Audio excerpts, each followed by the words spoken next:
ایسے مشکل حالات میں مخاطب ہوں جب خلیج میں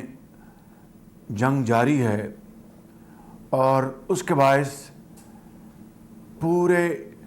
خطے میں تیل کی قیمتیں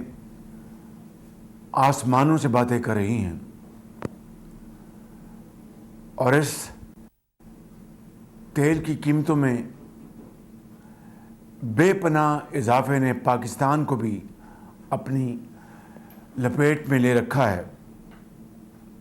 اور یہ ایک ایسی تلخ حقیقت ہے کہ غریب کا چولہا مدھم ہو رہا ہے، کسان کے لیے بے پناہ مشکلات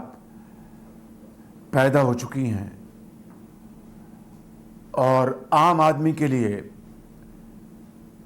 نئے چیلنجز ابھر کر سامنے آ رہے ہیں۔ میرے بزرگوں، بھائی اور بہنوں، میں نے اللہ تعالیٰ کے فضل و کرم سے اور آپ کی دعاؤں سے حد المقدور کوشش کی کہ عوامی بہبود کے لیے، آپ کی مشکلات کو کم کرنے کے لیے جو قومی وسائل ہیں جو کہ یقیناً محدود ہیں، ان کو آپ کی مشکلات کم کرنے کے لیے صرف کیا جائے، اور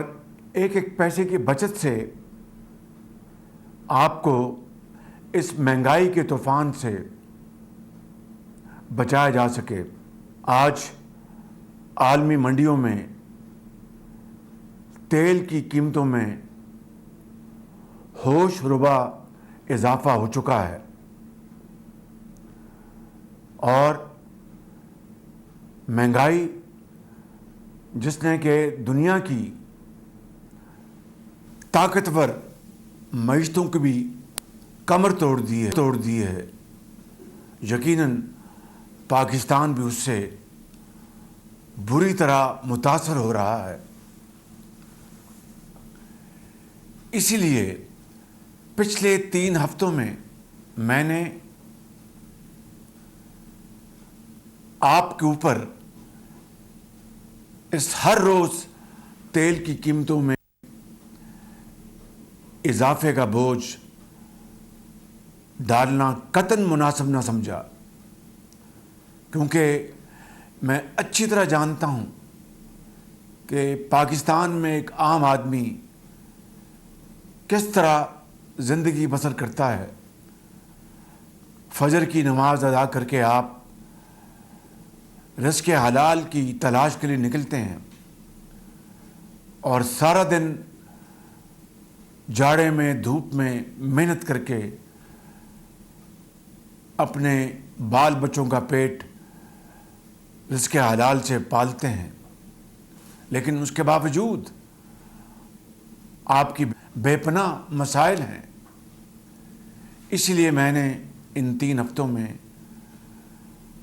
قومی وسائل سے 129 ارب روپے خرچ کر کے آپ تک اس قیامت خیز طوفان کو پہنچنے نہ دیا۔ میرے بزرگوں، بھائی اور بہنوں،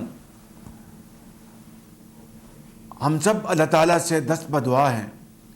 کہ یہ جنگ جلد سے جلد بند ہو جائے اور امن قائم ہو جائے۔ اس کے لیے